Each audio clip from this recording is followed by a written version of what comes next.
In the first lecture, we're going to analyze a famous letter to Menoeceus by the great philosopher Epicurus. I want to provide you with some background about the author. Then we're going to examine the content or the message of the letter. So, for this topic, we are investigating together the concept of the good life. We begin with philosophical traditions, ancient philosophical traditions, okay, including both Western and non-Western. Today, we're going to read this letter. Well, I'm not going to read it to you. You've already read that letter. So we're going to do an exposition of the letter, providing a summary of the letter. Then our second lecture, we're going to look at Aristotle's Ethics, the book, okay, and how Aristotle discusses the good life. Why don't we begin with a brief introduction of the author? Epicurus was an ancient Greek philosopher. He was the founder of Epicureanism. That means a school of thought, a philosophical school of thought that taught that the good life is to attain happiness through the pursuit of pleasure. Pleasure here is understood as freedom from anxiety, freedom from worries, and freedom from pain. And I want to share with you some key facts about Epicurus. He was born around 341 BCE on the island of Samos. I think that's how you say it in Greek. He died around 270 BCE in Athens. His philosophical school, his philosophical school was well known in his time. He was the founder of the Garden. It was a philosophical community where people, his disciples, would come together to philosophize on ideas, on things in society, and he was his major works include the letter to Menoeceus. It's a letter on ethics, and his second major text, Principal Doctrines, and the third one, Vatican Sayings. Now, most of his writings are lost, only fragments survive, but those three major texts I mentioned to you, we have copies, or we have fragments of those letters. Now, I want to highlight some of his major beliefs. Again, Epicurus believes that pleasure was the highest good in life. So, although he advocated for people to pursue the highest form of pleasure because it's the highest good, but he said to pursue the highest form of pleasure with moderation. He also advocated for simple living and mental peace, mental tranquility. He also noted that we should not fear death. But God does exist, but He does not interfere. He does not interfere. Now, as you know, the Greco-Roman society was polytheistic. That means they believe and many gods. Another major belief of Epicurus is to live a simple and reflective life. And both Aristotle and Plato did also advocate for people to live a simple and reflective life or contemplative life, according to Aristotle's words. So this is the letter which I have assigned to you. It's only 2 page in length. So let's begin with what Epicurus calls the first principles of the good life. So I want to share with you how he perceives, he construes the idea of the good life in this letter. So I want to note 4 to 5 things, okay? So you have an idea what it means. Then we're going to do some examination of some of those key ideas associated with the good life. Now, the first thing he says is to believe that God is both immortal and completely good. That is, God cannot die, and goodness resides or is intrinsic to God. So the idea that God is immortal and completely good, this is not just a religious idea. It is also something that philosophers and many cultures have agreed upon. They believe that God does not die, God does not change, God does not suffer, and that God is full of peace, joy, and perfection. Now, the idea that God does not die, God does not change or suffer, you see, the idea of suffering, the idea of change, okay, are connected, especially are connected to emotions. Okay, for example, if we say that God changes from a theological and philosophical perspective, that could imply that God cannot be dependable or God cannot be reliable. Okay?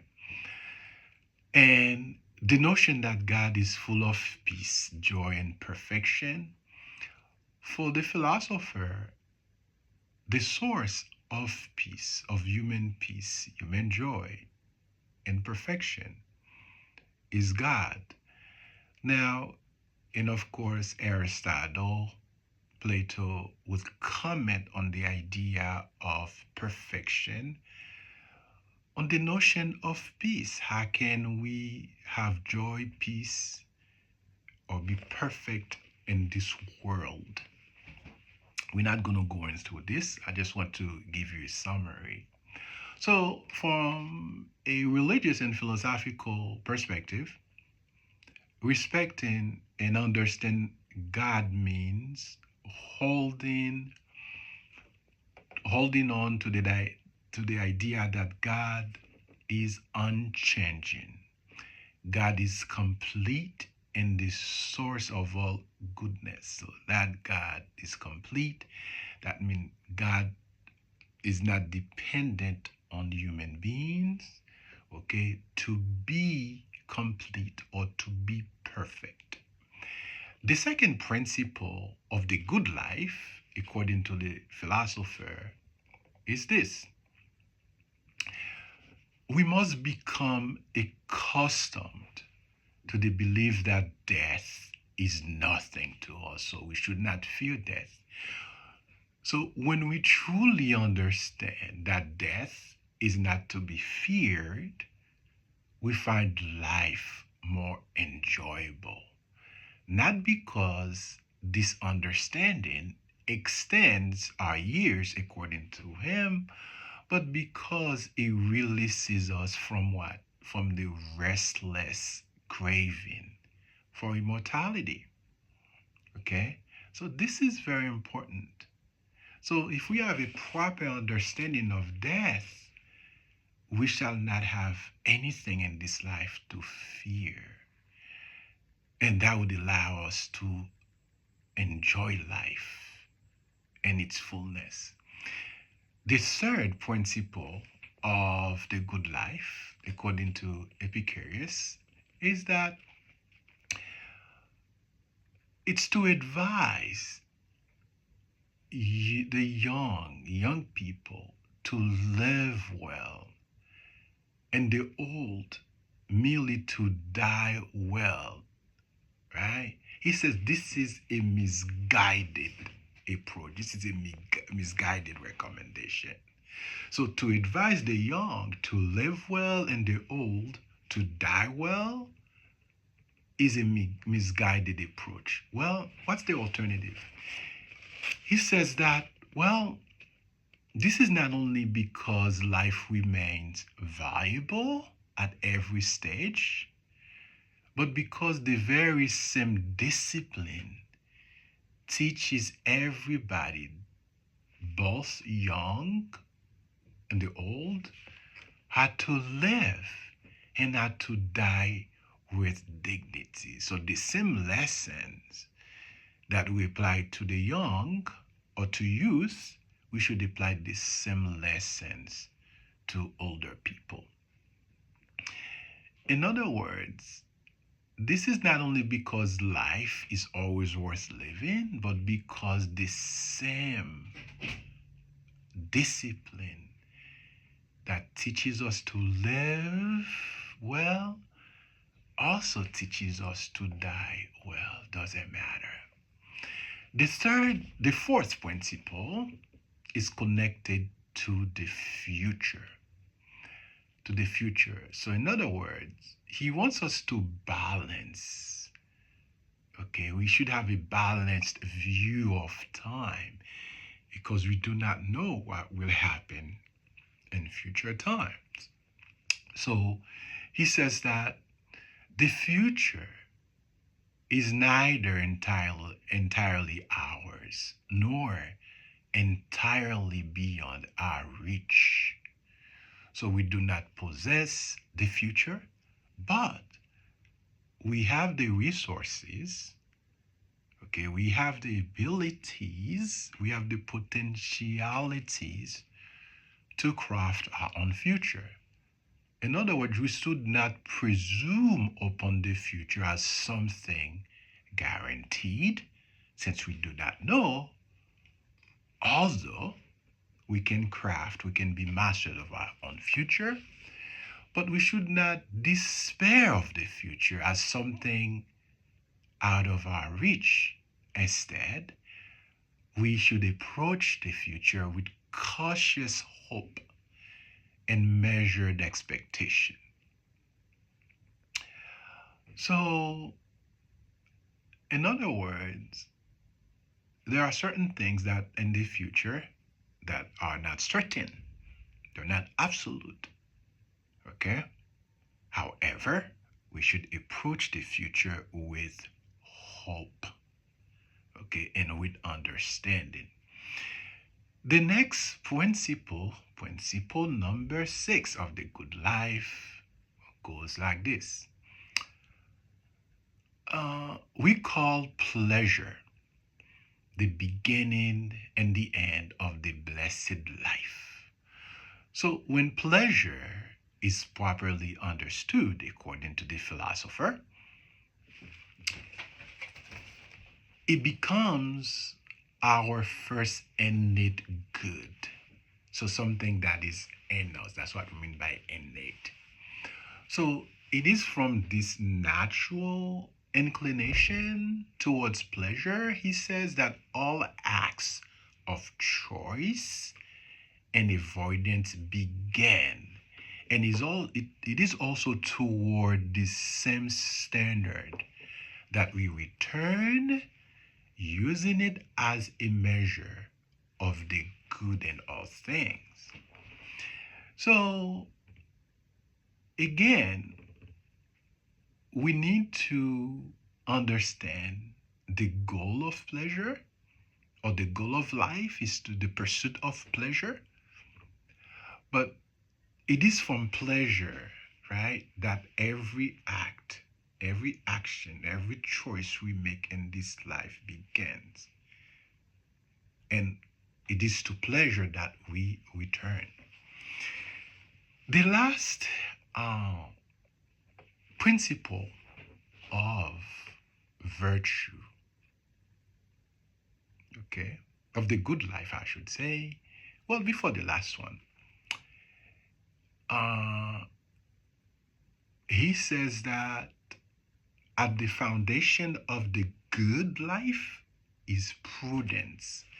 But it says that prudence is more precious than even philosophy itself. Right? Remember, philosophy means wisdom, the pursuit of wisdom, the love of wisdom. Because from prudence, all other virtues emerge. So, in other words, prudence is the highest form of virtue. So, prudence teaches us that it is impossible to live pleasantly without also living wisely, honorably, and justly. So, in other words, we're talking about wisdom, honor, just as virtues, as moral virtues, what Aristotle would call moral virtues. Aristotle makes a distinction between ethical virtues and intellectual virtues. So it is equally impossible to live wisely, honorably, and justly without also living pleasantly. Okay? Because the virtues in the pleasant life, according to Epicurus, are bound together by nature. So one cannot exist fully without the other. To pursue one, in essence, is to cultivate the other. Well, why is this letter important? Why does it matter? You see, in this letter, Epicurus offers a clear, concise summary of his ethical philosophy, which is associated with the good life, what he calls the first principles of the good life.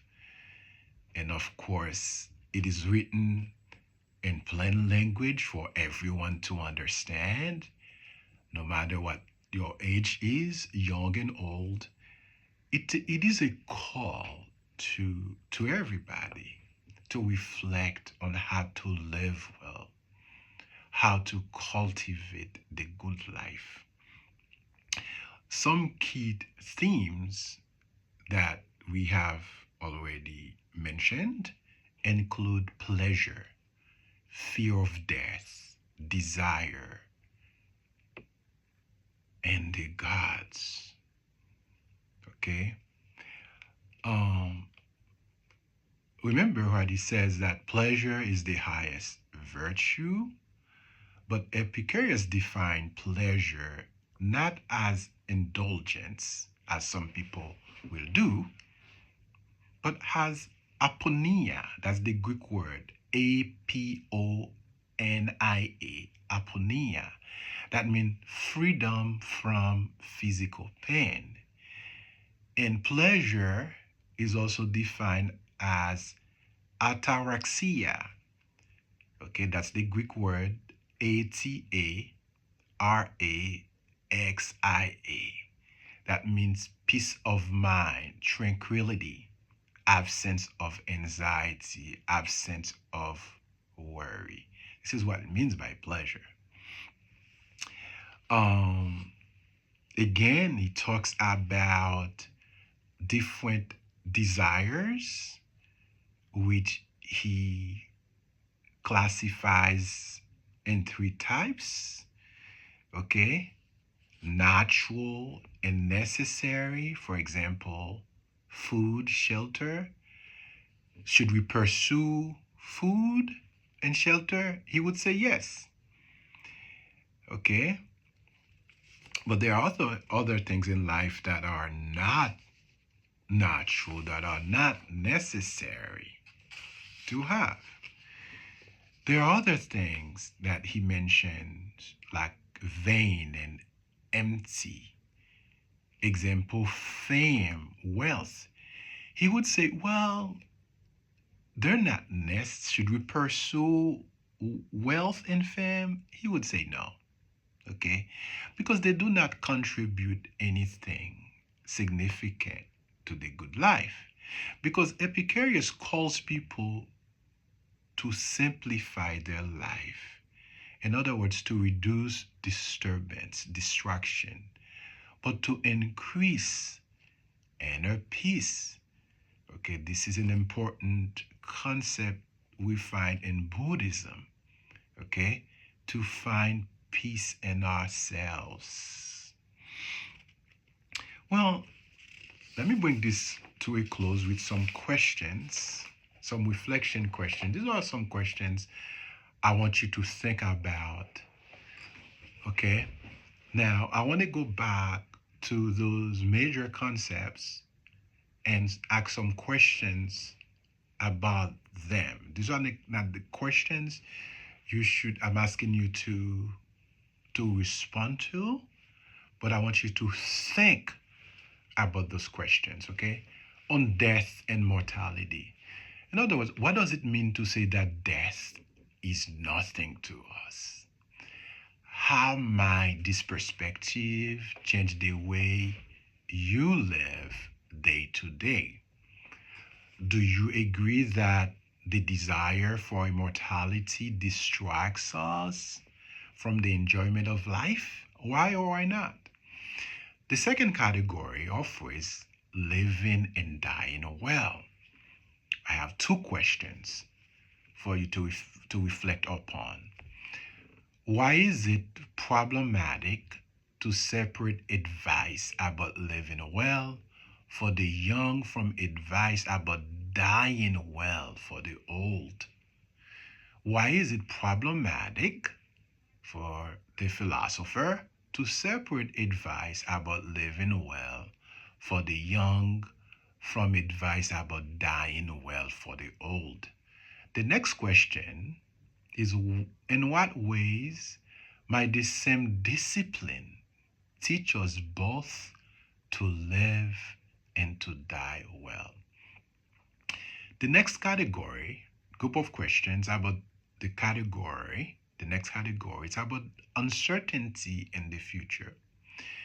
How does viewing the future as neither fully ours nor fully ours influence how we make decisions in the present or decision for the future?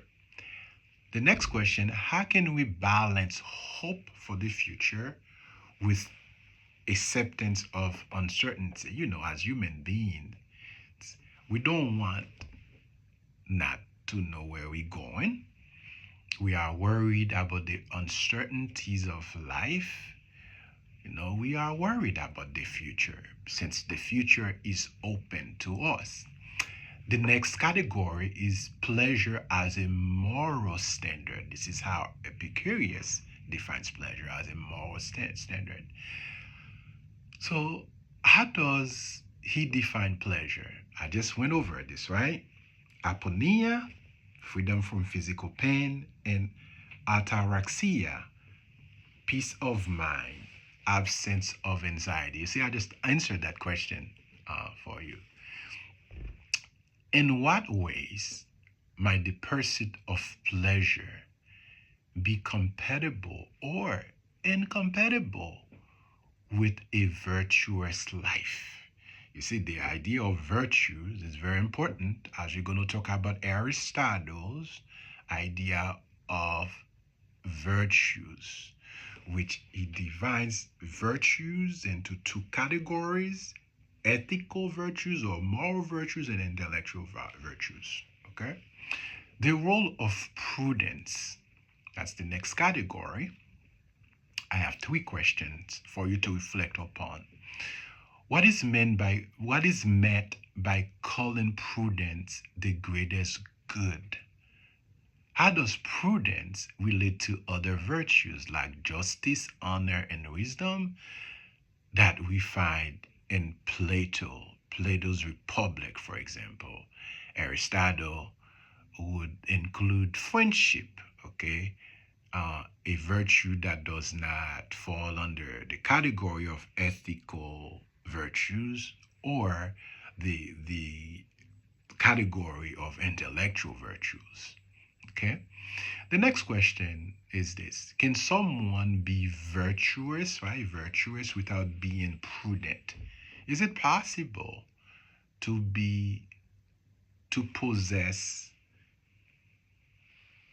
all the qualities of the ethical life or all the attributes of the intellectual life without being prudent? Why or why not?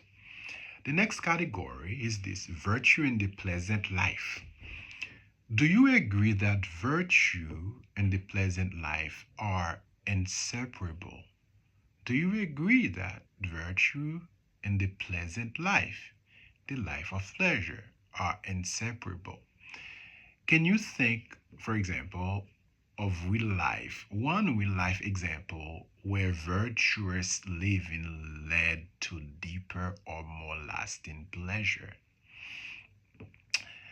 You know, how shall we apply Epicurus' first principles of the good life to our own life? For example, how might these ideas reshape your own approach to living, decision making, the future, or relationships?